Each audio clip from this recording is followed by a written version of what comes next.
We're live. All right. So Hey. today we are talking about selling in a seller's market and just what we do as the Clareo group and how we do that differently. And we have Deborah Morton, Mari Rollins, and Christy Laughlin to talk about that today. Thanks for having us, Sydney. This is a great series you're doing. I'm very excited to do this weekly with you. Yes, absolutely. Super excited. Awesome. All right. So, shall I talk about our selling strategies? Is that? Yeah. Okay. So this came up today. We had a closing this morning, and our seller was thrilled. And you might catch another, for our viewers, you might catch another video of it online later. Sellers are thrilled, but this house sold at 112% of list price. The remarkable thing, we all know it's a busy market. It's an appreciating market. And we know that pricing has been, all over the board. Everybody's talking about it. This one was especially remarkable because from the time it went on the market till the time it closed was 13 days. Not just under contract, but closed. Crazy.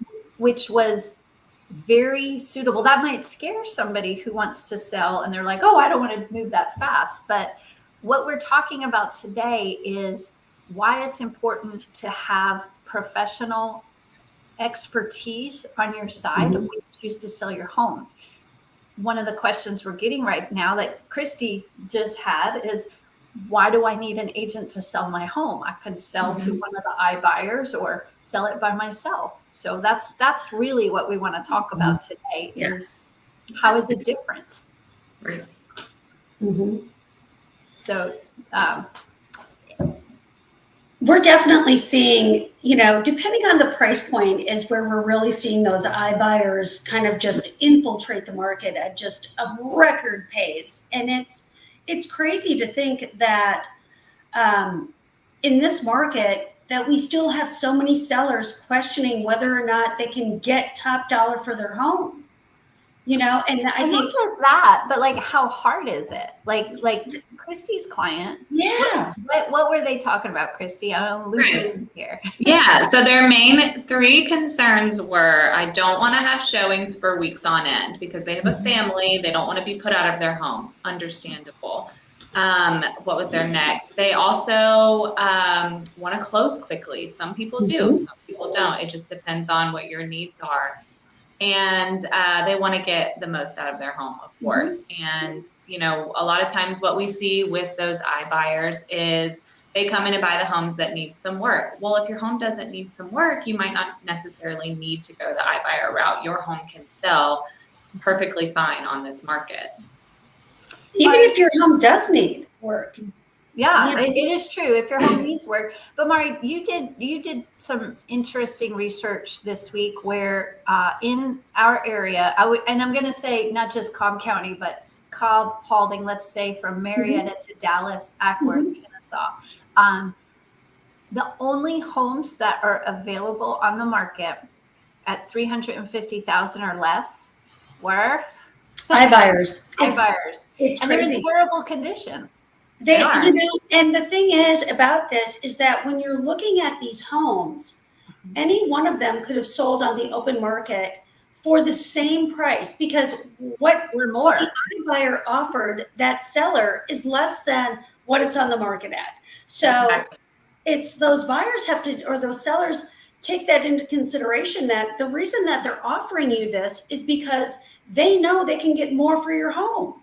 So you're paying them. The seller is paying these iBuyers to take their home, which is crazy. Right. And they turn around and make a profit on it without doing turn around and make a profit. Right. And that's a frustrating thing for everybody. Yeah, like the buyers are looking at there say, this is it. This is what we have to choose from. So that is a big part of the inventory shortage. But I think it's interesting the conversations we're having right now is, houses are selling fast. Why do I need you? What is what I do different than what anybody else could do, because we know there's a lot of agents Oh my who gosh. maybe dabble in real estate, or they do it part-time or as a hobby, or, Right. just for friends or family. And is a house going to sell right now that's even in terrible condition? Yeah. It might sell, Probably. but with what terms, at what price, and are you in charge of the whole process? Right. Well, and I think like all of us, there's a difference between being a professional realtor and being someone who sells houses. There's a huge difference in that. And I think right now, because of the market, we're seeing so many people jump in and think, oh, I can do this, I can do this. And the reality is that they can do it, but at what level are they taking Right. the business? Right. And there's something to be said for that. I think it's interesting too, the failure on, I mean, we've joked behind the scenes about some of the horrific listing pictures, and the public, everybody's addicted Yes. to browsing Zillow. They're like, swipe, swipe, swipe. Oh, this is beautiful. Swipe, swipe. This is horrible. Some of the things, because houses are selling, because there's a demand, a lot of agents who are inexperienced are maybe putting less than quality work out there in the preparation for the sale of a home. So that's interesting, because we don't know what the cost is to that client. What could that house that was properly prepped and presented have brought if it had been done well? 100%. It's not new that we talk about that who you work with matters, Mm-hmm. but truly, it's not even like a catchphrase. Truly, now more than ever, who you work with matters, because the results that the good agents are getting are far surpassing. And it's not just money. I think we need to keep the conversation going about money matters. Obviously, every seller, the net that they walk away with is most important to them, and that's our job to do that. But there are other terms, like how many people are going to go through your house? What does the flow of that look like? How can we structure? How does your listing agent manage the flow of 40 or 50 people through and 25 offers that are received? That's right. Is every offer being accurately presented and being received and managed well? Are the conversations happening? Mari, why don't you talk for a minute about what happens from a listing agent's perspective in a multiple offer situation? Well, and we're seeing it over and over again, that properties are getting multiple offers. And so it's, when we're working with multiple offers, we put everything on a spreadsheet, and we lay it out so that it's highlighted, so that what's important and what matters to the client is directly in front of them. And we make sure, ethically, you have to present every offer to your client. It makes no difference what that offer looks like. You need to present it to your client. And it's be able to explain to them what it means with the appraisal waiver, what it means with no due diligence, what it means to have these different terms in the contract.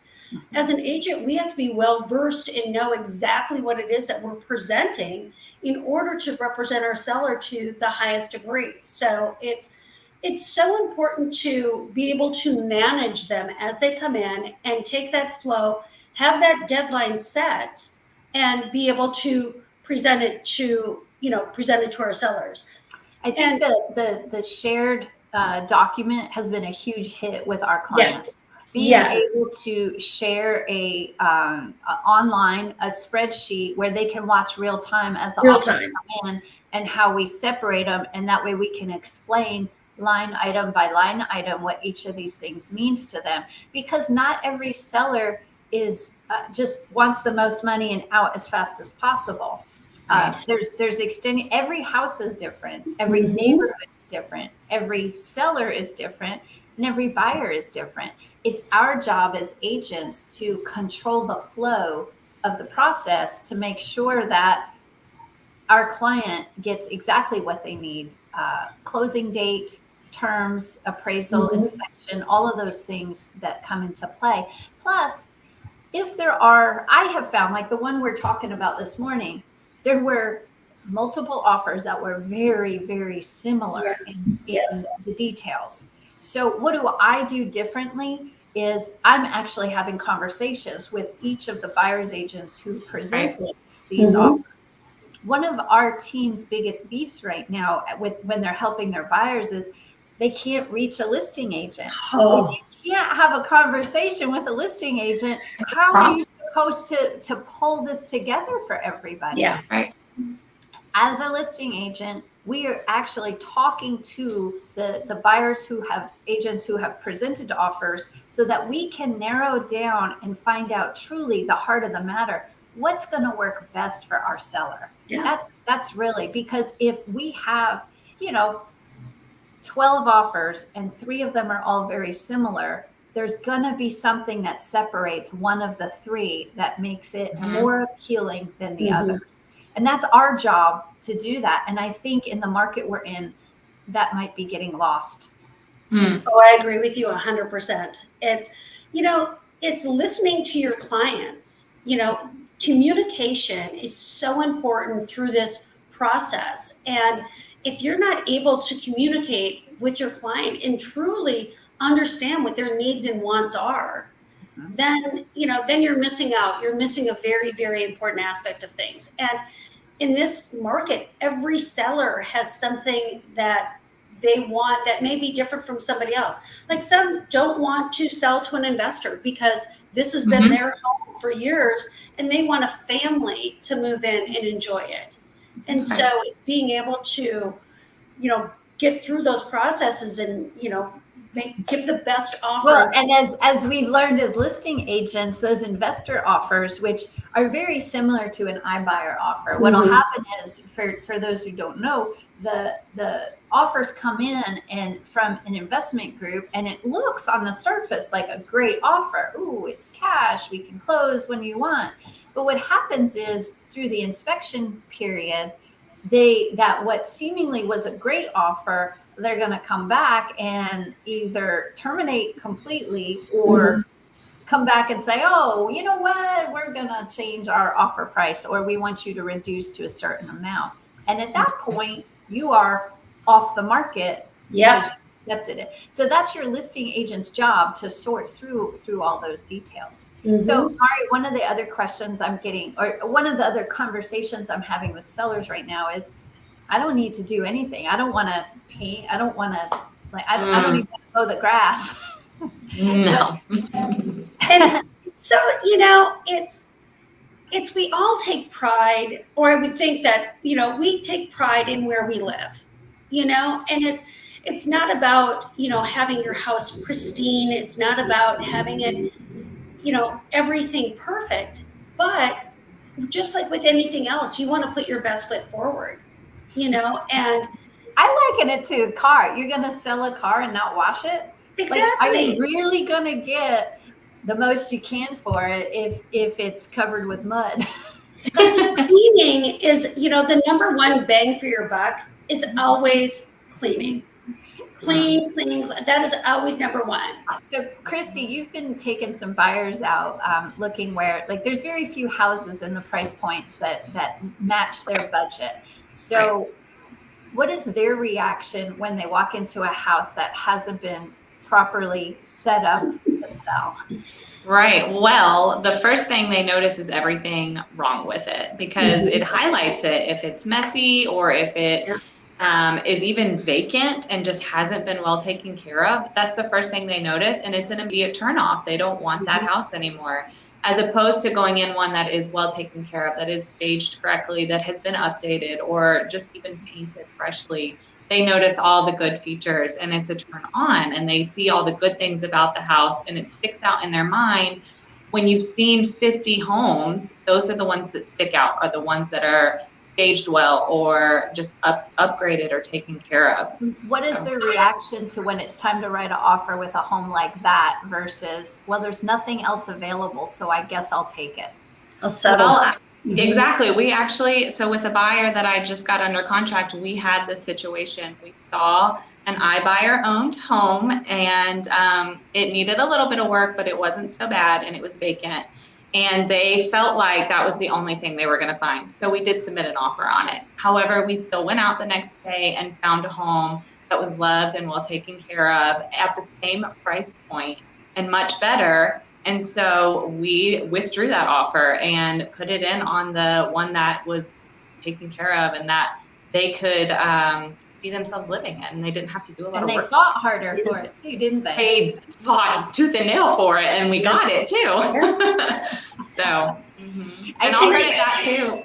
I'll credit that too, going back on just a good listing agent. I'll credit us winning that offer to the listing agent as well, because she did communicate back to me and walk me through what are the seller's goals, and she provided that information to help us in the offer situation, and there were multiple offers. So because you were able to speak to the listing agent, you were able Yes. to ascertain how you needed to tweak your offer for your buyer to meet the seller's needs. So then you're not just competing only on price. That's right. Right. Because she could have easily just thrown our offer away because maybe it wasn't the best, but we communicated and figured out what was going to work best for her sellers and best for my buyers, and we made it work. And so it was So she awesome. did her job as the listing She agent. did. So you were able to do your job as the buyer's agent. And now we've 100%. got buyer and seller happy, which is the goal of everything. So That's right. Every transaction. Yeah. Oh, I'm so glad to hear that. So I think that's the point, that it's very hard to convey in this aggressive market we're in,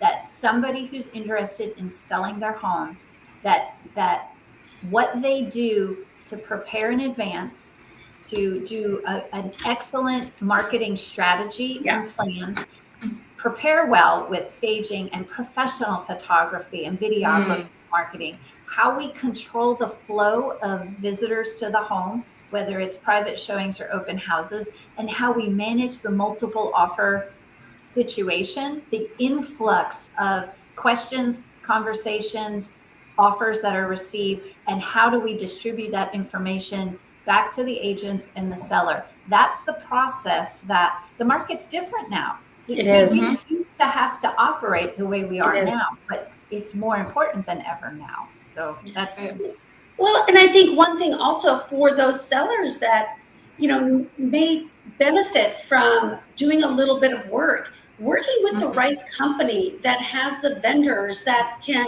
assist them in getting that work done and paying for it at closing, right. So they're not coming out of pocket, but yet they're gaining so much. I mean, this could be a $10,000, $15,000 swing with Or a more. $3,000 exactly, or more. The one I just closed. So our team has properly presented 2 homes in the last week that have closed now, and one was 35,000 over list price, and the other 75,000 over list price. That's huge. That It is insane. huge. And somebody who might be cynical say all the houses are selling over list price. No, Not that much. That wasn't as impressive as that is. That wasn't the only thing. Is that my sellers got to choose exactly the terms they wanted and benefit from the money.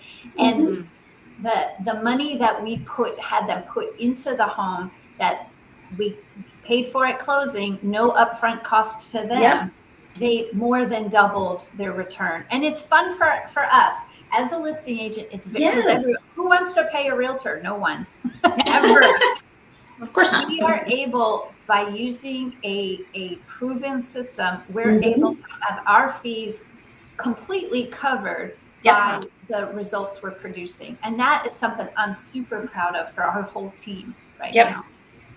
So. Absolutely. And to look at the properties that we have had the ability to close, it's so much fun to see the reaction of those clients when they see these offers coming in and cannot believe just like how much over asking they're getting, and for the minimal amount of work that really went into prepping it. We have a running text message going right now between me and the 2 sellers of one of those properties, because they didn't want to I suggested that we go ahead and paint and put new carpet in. 2-story home, downstairs were beautiful hardwoods. The carpets upstairs didn't look so good. They were not bad. Could we have sold that home without the carpet? Absolutely. Mhm. But would we have had more than several people fighting so hard to get into it? Maybe, No. maybe not. But the fact is, the cost of the carpet and paint was more than covered by the results that we Yep. produced for them. Right. So, Sydney, if you want to share, we have a really great flyer that we can share with anybody who's interested online. You can reach out and shoot us a DM or email or contact us. We're glad to share with you a PDF document that we've put together. If anybody out there has questions, or if you have a friend or a family member who's thinking about selling and maybe doesn't know how to interview a listing agent for the Yes. job of selling their home. That's right. We all know a dozen realtors. They're not all created equally. Not everybody has invested in their education and training and the tools that we bring to the table. We have a really helpful PDF document we can share with anybody who asks about the right questions to ask when hiring a listing agent. And we're glad to share that with you and help step you through the process of what it takes to find the right agent for you. Absolutely. Here to help. Awesome.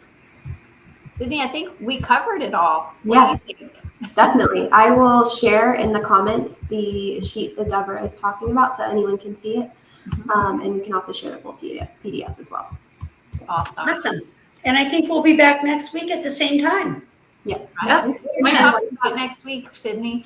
We are talking about staging at the listing. We are talking about today, and we will have a special guest on with us. So Awesome. Awesome. Yes. I think we'll have the before and after pictures as well, won't we? yes, we will. Yay. It'll Awesome. be fun. Definitely. It'll be a Thanks good for one. joining us, everybody. I'm Deborah Morton with the Clareo Group. We have Sydney Pratt, Mari Rollins, our sales manager, and Christy Laughlin, our marketing manager, all on with us today to help you find a clear path to success in real estate. Thanks for joining us. See you next week. Bye. Bye.